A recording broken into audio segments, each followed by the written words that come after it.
good news naman po tayo. Isang pusa ginawang Head of Municipal Affairs. Banggit ko ba? Head of Municipal Affairs. Saan po yan? Sa munisipyo po ng Dasol, Pangasinan. Hatid po ay araw-araw po ng good vibes sa mga empleyado ng gobyerno at maging mga bisita.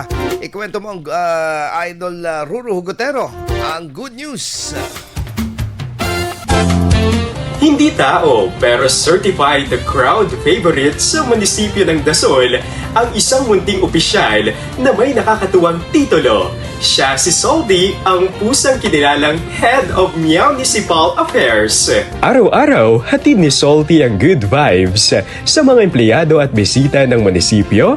Mas lalo pa siyang kinagigiliwan dahil may sarili itong ID na lalong nagpapatibay sa kanyang espesyal na pwesto sa opisina. Bukod sa pagiging kaaya-ayang kasama, kilala rin si Soldi bilang masipag na tagamasid at maaasahang katuwang sa mouse control. Dahil dito, hindi lang siya simpleng alagang pusa, kundi isa ring munting dahilan ng dagdag ngiti at saya sa araw-araw na takbo ng serbisyo sa munisipyo ng Dasol. Kaya naman sa mga mapapadpad sa munisipyo, isang kakaibang saya at good vibes ang hatid ni Salty sa sinumang makakasalamuha niya. Yan ang ating good news. Ako si Idol Ruru Hugotero, Tatak IFM.